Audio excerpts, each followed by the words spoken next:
Big Boss ಮನೆಯಲ್ಲಿ ಸಾಕಷ್ಟು ಹೆಸರನ್ನ ಮಾಡ್ತಾ ಇರುವಂಥದ್ದು, ಸಾಕಷ್ಟು ಸದ್ದನ್ನ ಮಾಡ್ತಾ ಇರುವಂಥದ್ದು ಅದು ಅಶ್ವಿನಿ ಗೌಡ.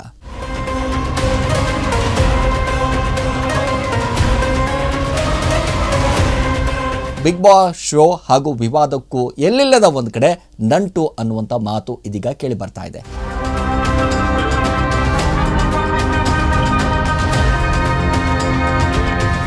ಅಶ್ವಿನಿ ಗೌಡ ಅವರು ಮಾಡಿದಂಥ ತಪ್ಪಿನಿಂದ ಮತ್ತೆ ಕಾನೂನು ತೊಡಕು ಉಂಟಾಗ್ಬಿಟ್ಟಿದೆ.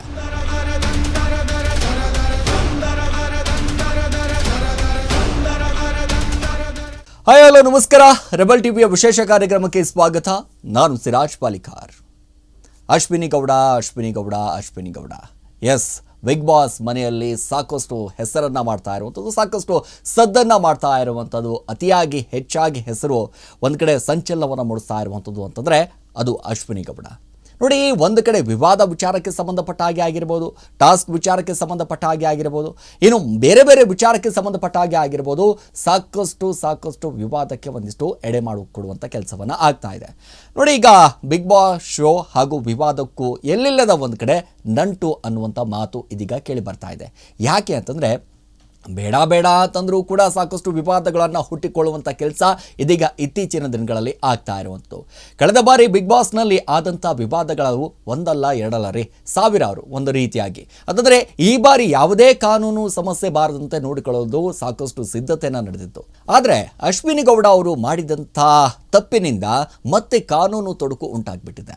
ಪೊಲೀಸ್ ವಿಚಾರಣೆಗಾಗಿ ಅವರು ಶೀಘ್ರವೇ ಹೊರಗೆ ಬರಬೇಕಾದಂಥ ಪರಿಸ್ಥಿತಿಯು ಕೂಡ ನಿರ್ಮಾಣ ಆಗಬಹುದು ಅಂತ ಈಗ ಅನಿಸ್ತಾ ಇದೆ. ಯಾಕೆ ಅಂತಂದರೆ ನೋಡಿ, ಒಂದೇ ಒಂದು ಮಾತು ಆಡಿದಂಥ ಅಶ್ವಿನಿ ಗೌಡ ಸಾಕಷ್ಟು ಕಿಚ್ಚನ ಪಂಚಾಯಿತಿಯಲ್ಲೂ ಕೂಡ ಒಂದಿಷ್ಟು ವಿಚಾರಕ್ಕೆ ಸಂಬಂಧಪಟ್ಟ ಹಾಗೆ ಚರ್ಚೆ ಆಯಿತು. ಅದಾದ ನಂತರವೂ ಕೂಡ ಯಾವಾಗ ರಕ್ಷಿತಾ ಅಲ್ಲಿರುವಂಥ ಸ್ಪರ್ಧಿ ವಿಚಾರಕ್ಕೆ ಮಾತಾಡಿದಾಗ ಯಾಕೆ ಈ ರೀತಿಯಾಗಿ ಮಾತಾಡಿಬಿಟ್ರು, ಒಂದು ಕಡೆ ಅವರ ಜಾತಿ ನಿಂದನೆ ಮಾಡಿಬಿಟ್ರಾ, ಅವರನ್ನು ಹೀಯಾಳಿಸ್ಬಿಟ್ರಾ, ಈ ರೀತಿಯಾದಂಥ ಒಂದಿಷ್ಟು ಪ್ರಶ್ನೆಗಳು ಆ ಸಂದರ್ಭದಲ್ಲಿ ಕೇಳಿ ಬರ್ತಾ ಇತ್ತು. ಆವಾಗಲೂ ಕೂಡ ಒಂದಿಷ್ಟು ಚರ್ಚೆ ಆಗಿಬಿಟ್ಟಿತ್ತು.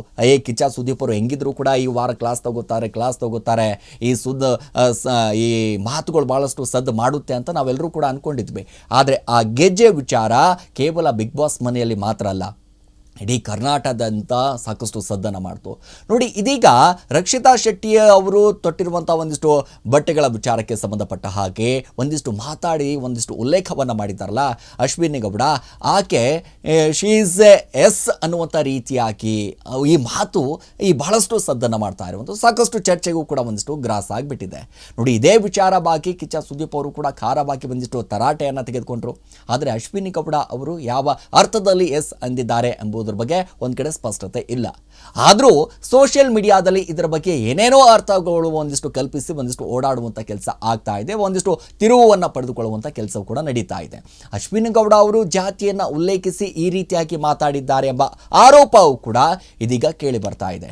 ನೋಡಿ, ಇದೀಗ ರಕ್ಷಿತಾ ಶೆಟ್ಟಿ ಬಗ್ಗೆ ಆಕ್ಷೇಪಾರ್ಹ ಪದ ಬಳಕೆ ಮಾಡಲಾಗಿದೆ ಅನ್ನುವಂಥ ಆರೋಪ ಇದೀಗ ಒಂದು ಕಡೆ ದೂರು ಕೂಡ ನೀಡಲಾಗಿದೆ. ಬಿಡದಿ ಪೊಲೀಸ್ ಠಾಣೆಯಲ್ಲಿ ದೂರು ನೀಡಲಾಗಿದ್ದು ಅಶ್ವಿನಿ ಗೌಡ ಅವರಿಗೆ ಬಂಧನದ ಭೀತಿ ಶುರುವಾಗ್ಬಿಟ್ಟಿದೆ. ಅರೆ, ನಿಜವಾಗ್ಲೂ ಕೂಡ ಅಶ್ವಿನಿ ಗೌಡ ಮನೆಯಿಂದ ಹೊರಗಡೆ ಬಂದ್ಬಿಡ್ತಾರಾ, ಬಿಗ್ ಬಾಸ್ ಮನೆಯಿಂದ ಒಂದ್ ಕಡೆ ಔಟ್ ಆಗ್ಬಿಡ್ತಾರಾ? ಹಾಗಾದ್ರೆ ಕಾನೂನನ್ನ ಇದೀಗ ಸಂಪೂರ್ಣವಾಗಿ ಇಲ್ಲಿ ಉಲ್ಲೇಖ ಆಗ್ಬಿಟ್ಟಿದೆಯಾ ಅಂದ್ರೆ ಈಗ ನಾವು ಗಮನಿಸ್ತಾ ಇದ್ದೀವಿ. ಯಾಕಂದ್ರೆ ಬಂಧನ ಭೀತಿ ಶುರು ಆಗ್ಬಿಟ್ಟಿದೆಯಾ ಅನ್ನುವಂಥ ಒಂದು ಪ್ರಶ್ನೆ. ನೋಡಿ, ಆರೋಗ್ಯ ಸಮಸ್ಯೆ, ಕಾನೂನು ಸಮಸ್ಯೆ ಎದುರಾದಂಥ ಸಂದರ್ಭದಲ್ಲಿ ಸ್ಪರ್ಧಿಗಳು ಹೊರಕ್ಕೆ ಬಂದು ಹೋದಂಥ ಉದಾಹರಣೆಗಳು ಸಾಕಷ್ಟು ಇದೆ. ಯಾಕಂದರೆ ಚೈತ್ರಾ ಕುಂದಾಪುರ ಆಗಿರ್ಬೋದು, ತಮ್ಮ ಹಳೆ ಕೇಸ್ ವಿಚಾರಣೆಗೆ ಸಂಬಂಧಪಟ್ಟ ಹಾಗೆ ಅನಾರೋಗ್ಯ ಸಮಸ್ಯೆಯಿಂದಾಗಿ ಈ ಮೊದಲು ಬಿಗ್ ಬಾಸ್ ಮನೆಯಿಂದಾಗಿ ಒಂದಿಷ್ಟು ಹೊರಗಡೆ ಬಂದರು. ಅದಾದ ನಂತರ ರೋಣ ಪ್ರತಾಪ್ ಆಗಿರ್ಬೋದು, ಸಂಗೀತಾ ಶೃಂಗೇರಿ ಆಗಿರ್ಬೋದು ಸೇರಿದಂತೆ ಅನೇಕ ಹೀಗೆ ಬಿಗ್ ಬಾಸ್ ಮನೆಯಿಂದ ಹೊರಗೆ ಬಂದು ತಮ್ಮ ಅನಿವಾರ್ಯತೆ ಪೂರ್ಣಗೊಳಿಸಿ ನಂತರ ಬಿಗ್ ಬಾಸ್ ಮನೆಗೆ ಹೋಗಿ ಬಂದಿದ್ದವು ಇದೆ, ನಾವೆಲ್ಲರೂ ಕೂಡ ಗಮನಿಸಿದ್ವಿ. ಆದರೆ ಅಶ್ವಿನಿ ಗೌಡ ಕೇಸ್ನಲ್ಲೂ ಇದೇ ರೀತಿಯಾಗಿ ಆಗುತ್ತಾ? ಯಾಕಂದರೆ ಕಾನೂನು ಸಂಕಷ್ಟ, ಒಂದು ಕಡೆ FIR ದಾಖಲಾಗಿದೆ, ಅವರ ವಿರುದ್ಧ ಒಂದಿಷ್ಟು ದೂರು ದಾಖಲಾಗಿದೆ, ಈ ರೀತಿಯಾಗಿ ಒಂದಿಷ್ಟು ಹೀಯಾಳಿಸಿದ್ದಾರೆ, ಜಾತಿ ನಿಂದನೆಯನ್ನು ಮಾಡಿದ್ದಾರೆ. ಯಾವ ಅರ್ಥದಲ್ಲಿ ಹೇಳಿದಾರೋ ಅಂತ ಗೊತ್ತಿಲ್ಲ, ಬಟ್ ಬೇರೆ ಬೇರೆ ರೀತಿಯಾಗಿ ಪರಿಕಲ್ಪನೆಗಳು ಇದೀಗ ಸಹಜವಾಗಿ ನಾವು ಗಮನಿಸ್ತಾ ಹೋದಾಗ ಸೋಷಿಯಲ್ ಮೀಡಿಯಾದಲ್ಲಿ ಒಂದು ಕಡೆ ಜಾತಿ ನಿಂದನೆ ಮಾಡಿಬಿಟ್ರು, ಈ ರೀತಿಯಾಗಿ ಮಾಡಿಬಿಟ್ರು, ಆ ಯುವತಿ ಮೇಲೆ ಹಿಂಗೆ ಮಾಡಿಬಿಟ್ರು ಅಂತ ಒಂದಿಷ್ಟು ಖಾರವಾಗಿ ಎಲ್ಲರೂ ಕೂಡ ಪ್ರತಿಕ್ರಿಯೆ ಕೊಡುವಂಥ ಕೆಲಸವನ್ನು ಮಾಡ್ತಾ ಇದ್ದಾರೆ. ಆದರೆ ಎಸ್ ಪದ ಬಳಕೆ ಇದೆಯಲ್ಲ, ರಕ್ಷಿತಾ ಶೆಟ್ಟಿ ಜೊತೆ ಜಗಳ ಆಡುವಂಥ ಸಂದರ್ಭದಲ್ಲಿ ಅವರು ಬಳಸಿದಂಥ ಎಸ್ ಅನ್ನುವಂಥ ಒಂದು ಪದ ಸಾಕಷ್ಟು ಅಂತಂದರೆ ಆ ಕ್ಯಾಟಗರಿ ಅಲ್ಲ ಅಂತ ಅಶ್ವಿನಿ ಅವರು ಹೇಳಿದರು. ನೋಡಿ, ಇದು ಜಾತಿ ನಿಂದನೆ ಪದ ಆಗಿದೆ. ಅವರು ಯಾವ ಅರ್ಥದಲ್ಲಿ ಇದನ್ನು ಹೇಳಿದ್ದಾರೋ ಎಂಬ ಪ್ರಶ್ನೆ ಸಹಜವಾಗಿ ಮೂಡ್ತಾ ಇರುವಂಥದ್ದು ಎಲ್ರಿಗೂ ಕೂಡ. ಈ ಪ್ರಕರಣದಲ್ಲಿ ಅಶ್ವಿನಿ ವಿಚಾರಣೆ ಎದುರಿಸಬೇಕಾದಂಥ ಪರಿಸ್ಥಿತಿಯೂ ಕೂಡ ಬಂದರೂ ಬರಬಹುದು. ಯಾಕಂದರೆ ಈಗಾಗಲೇ ಕೇಸ್ ದಾಖಲಾಗಿದೆ. ಇದೇ ವಿಚಾರಕ್ಕೆ ಸಂಬಂಧಪಟ್ಟ ಹಾಗೆ ಮನೆಯಿಂದ ಕೂಡ ಹೊರಗೆ ಬರಬಹುದು, ಯಾವಾಗಾದರೂ ಕೂಡ ಒಂದಿಷ್ಟು ಹೊರಗಡೆಯನ್ನು ಕರಿಬಹುದು. ಯಾಕಂದರೆ ಪೊಲೀಸ್ ಅಧಿಕಾರಿಗಳು ಯಾವಾಗ ಬೇಕಾದರೂ ಕೂಡ ಮತ್ತೆ ಜಾಲಿವುಡ್ ಬಾಗಿಲನ್ನು ಕದವನ್ನು, ಬಿಗ್ ಬಾಸ್ ಮನೆ ಕದವನ್ನು ತಟ್ಟಬಹುದು. ನೋಡಿ, ಕಳೆದ ವಾರ ಬಿಗ್ ಬಾಸ್ ಮನೆಯಲ್ಲಿ ಮಾಡಿದಂಥ ಒಂದು ಗೆಜ್ಜೆ ಸೌಂಡ್ ಇದೆಯಲ್ಲ, ಇಡೀ ಕರ್ನಾಟಕದಲ್ಲಿ ಸದ್ದು ಮಾಡ್ತಾರೆ. ಅದು ಅಶ್ವಿನಿ ಗೌಡ ಹಾಗೂ ಜಾನ್ವಿ ಮಾತನಾಡುವಂಥ ಸಂದರ್ಭದಲ್ಲಿ ಆ ಸ್ಪರ್ಧಿಗಳ ಬಗ್ಗೆ, ಅಲ್ಲಿರುವಂಥ ರಕ್ಷಿತಾ ಎಸ್ ಕ್ಯಾಟಗರಿ ಸೇರಿದ್ದು ಅಂತ ಪದ ಬಳಕೆ ಮಾಡಿದ್ದು ಇದೀಗ ಸಾಕಷ್ಟು ಜನ ಸಿಡಿದೆದ್ದು ಬಿಟ್ಟಿದ್ದಾರೆ. ಇದಕ್ಕೆ ಸಂಬಂಧಪಟ್ಟ ಹಾಗೆ ಹಿರಿಯ ವಕೀಲರಾಗಿರುವಂಥ ಪ್ರಶಾಂತ್ ಮೆತ್ತಲ್ ಅನ್ನುವವರು ಅಶ್ವಿನಿ ಗೌಡ ವಿರುದ್ಧ ಜಾತಿ ನಿಂದನೆ, ವ್ಯಕ್ತಿ ನಿಂದನೆ ಆರೋಪದ ಅಡಿಯಲ್ಲಿ ಬಿಡದಿ ಪೊಲೀಸ್ ಠಾಣೆಯಲ್ಲಿ ಒಂದು ಕಡೆ ದೂರನ್ನು ದಾಖಲಿಸಿಬಿಟ್ಟಿದ್ದಾರೆ. ಈ ಬಾರಿ ಬಿಗ್ ಬಾಸ್ಗೆ ಕಂಟಕದ ಮೇಲೆ ಕಂಟಕ ಎದುರಾಗ್ತಾ ಇದೆ. ಕಳೆದ ವಾರ ಬಿಗ್ ಬಾಸ್ ಮನೆಯಲ್ಲಿ ವಾಯು ಮಾಲಿನ್ಯ ನಿಯಂತ್ರಣ ಮಂಡಳಿಯಿಂದಾಗಿ ಬಿಸಿ ಮುಟ್ಟಿತ್ತು. ಇದರಿಂದ ಬಿಗ್ ಬಾಸ್ ಮನೆಗೆ ಬೀಗವೂ ಕೂಡ ಹಾಕಲಾಗಿತ್ತು. ಇದೀಗ ಅಶ್ವಿನಿ ಗೌಡ ಪದ ಬಳಕೆಯಿಂದಾಗಿ ಬಿಗ್ ಬಾಸ್ ಮನೆ ಮತ್ತೊಂದು ವಿವಾದಕ್ಕೆ ಸಿಲುಕಿಕೊಂಡ್ಬಿಟ್ಟಿದೆ. ಮತ್ತೊಂದು ವಿವಾದಪ್ಪ ಇದು. ನೋಡಿ, ಕಳೆದ ವಾರ ಬಿಗ್ ಬಾಸ್ ಮನೆಯಲ್ಲಿ ಕನ್ನಡ ಹೋರಾಟಗಾರ್ತಿ ಮತ್ತು ನಟಿ ಅಶ್ವಿನಿ ಗೌಡ ಮತ್ತು ರಕ್ಷಿತಾ ನಡುವೆ ವಾಗ್ವಾದ ನಡೆದಿತ್ತಲ್ಲ. ಈ ವೇಳೆ ರಕ್ಷಿತಾಳಿಗೆ ಎಸ್ ಕ್ಯಾಟಗರಿ ಅನ್ನೋ ಒಂದು ಪದ ಬಳಕೆ ಮಾಡಿದ್ರು. ಈ ವಿಚಾರ ಸಾಕಷ್ಟು ಚರ್ಚೆಗೆ ಮತ್ತೆ ಮುನ್ನೆಲೆಗೆ ಬರ್ತಾ ಇದೆ. ಈ ಹಿನ್ನೆಲೆಯಲ್ಲಿ ಏನು ಬೆಳವಣಿಗೆ ಕೂಡ ಆದರೂ ಆಗಬಹುದು. ಜಾತಿ ನಿಂದನೆ, ಎಸ್ ಕ್ಯಾಟಗರಿ ಅಂತ ಪದ ಬಳಕೆ, ವ್ಯಕ್ತಿ ನಿಂದನೆ ಈ ರೀತಿಯಾಗಿ ಆಗೋಗ್ಬಿಟ್ಟಿದೆ. ನೋಡಿ, ಈಗ ಕೇವಲ ಅಶ್ವಿನಿ ಗೌಡ ಅವರ ಮೇಲೆ ಮಾತ್ರ ಅಲ್ಲ ಇದು. ಬಿಗ್ ಬಾಸ್ ಸ್ಪರ್ಧಿ Ashwini Gowda, Colors business head Prashanth Nayak, cluster head Sushma ಮತ್ತು ಡೈರೆಕ್ಟರ್ ಪ್ರಕಾಶ್ ವಿರುದ್ಧವೂ ಕೂಡ ಕಾನೂನು ಕ್ರಮ ಜರುಗಿಸುವಂಥ ಹಿರಿಯ ವಕೀಲ ಪ್ರಶಾಂತ್ ಮೆತ್ತಲ್ ಅವರು ದೂರನ್ನು ಕೊಟ್ಟಿದ್ದಾರೆ. ಸೊ ಹಾಗಾದರೆ ಮುಂದಿನ ಆಯ್ಕೆ ಏನಪ್ಪ? ಹಾಗಾದರೆ ನೋಡಿ, ಅಶ್ವಿನ್ ಅವರು ಬಿಗ್ ಬಾಸ್ ಮನೆಯಿಂದ ಎಲಿಮಿನೇಟ್ ಆಗೋದು ಒಂದು ಕಡೆ ಅನುಮಾನ ಅಂತ ಹೇಳಲಾಗ್ತಾ ಇದೆ.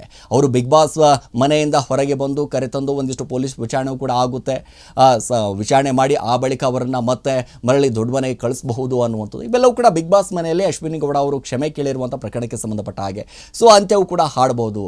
ಸೊ ಈಗಾಗಲೇ ಗಮನಿಸ್ತಾ ಇದ್ದೀವಿ, ಅಶ್ವಿನಿ ಗೌಡ ಅವರು ಕೂಡ ರಕ್ಷಿತಾರನ್ನು ಕ್ಷಮೆ ಕೇಳಿದ್ದಾರೆ. ಸ್ವತಃ ಹೋಗಿ ಅಪ್ಪುಗೆಯನ್ನು ಕೊಟ್ಟು ನಿನಗೇನಾದರೂ ಮನಸ್ಸಿಗೆ ನೋವಾಗಿದ್ದರೆ ಕ್ಷಮಿಸಿಬಿಡು ಅನ್ನುವಂಥ ಲೆಕ್ಕಾಚಾರದಲ್ಲೂ ಕೂಡ ಹೇಳಿದ್ದಾರೆ.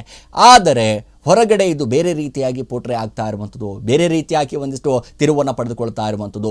ಜಾತಿ ನಿಂದನೆ ಮಾಡಿದ್ದಾರೆ, ಒಂದು ಕಡೆ ಕ್ಯಾಟಗರಿ ವಿಚಾರಕ್ಕೆ ಸಂಬಂಧಪಟ್ಟ ಹಾಗೆ ಮಾತಾಡಿದ್ದಾರೆ. ಸೊ ಇವೆಲ್ಲವೂ ಕೂಡ ಗಮನಿಸಬೇಕು. ಏನು ಯಾಕಂದರೆ 24x7 ಲೈವ್ ಇರಲಿ ಇರುತ್ತೆ, ಜನ ಒಂದಿಷ್ಟು ವೀಕ್ಷಣೆ ಮಾಡ್ತಾ ಇರ್ತಾರೆ ಸಾಕಷ್ಟು. ಯಾಕಂದರೆ ಅತಿ ದೊಡ್ಡ ಬಿಗ್ ರಿಯಾಲಿಟಿ ಶೋಗಳಲ್ಲೂ ಕೂಡ ಇದು ಒಂದು. ಸೊ ಈ ಶೋಗೆ ಇರುವಂಥ ಒಂದು ಪಾಪ್ಯುಲಾರಿಟಿ, ಸೊ ಇಲ್ಲಿ ಒಂದು ಕಡೆ ಜಾತಿ ನಿಂದನೆ ಮಾಡಿದ್ರೆ ಹೆಂಗೆ, ಈ ರೀತಿಯಾಗಿ ಒಂದಿಷ್ಟು ಪ್ರಶ್ನೆಗಳು ಒಂದು ಕಡೆ ಕಾಡ್ತಾ ಇದೆ. ಅದರ ಜೊತೆಗೆ ಏನಾಗುತ್ತೋ ಏನು ಕತೆನೋ. ಹಾಗಾದರೆ ನಿಜವಾಗ್ಲೂ ಕೂಡ ಅಶ್ವಿನಿ ಗೌಡ ಮನೆಯಿಂದ ಹೊರಗಡೆ ಬರ್ತಾರಾ? ಸೊ ಈ ವಾರ ಒಂದು ಕಡೆ ಇದೇ ಕಾನೂನು ತೊಡಕೆಯಿಂದ ಈ ತೊಡಕುಗಳೇನು ಬಂದಿದ್ದಾವಲ್ಲ, ಅದೆಲ್ಲವೂ ಕೂಡ ಅಶ್ವಿನಿ ಗೌಡ ಹೊರಗಡೆ ಬಂದು ಎಲ್ಲವೂ ಕೂಡ ಸಮಸ್ಯೆಗಳನ್ನು ಬಗೆಹರಿಸುವಂಥ ಕೆಲಸವನ್ನು ಮಾಡ್ತಾರಾ ಅಥವಾ ಇಲ್ವಾ? ಕಾದು ನೋಡಬೇಕಾಗಿದೆ. ಎಸ್, ಇದಾಗಿತ್ತು ಇವತ್ತಿನ ವಿಶೇಷ. ನಿರಂತರ ಸುದ್ದಿಗೆ ನೋಡ್ತಾ ಇರಿ ರೆಬಲ್ ಟಿವಿ.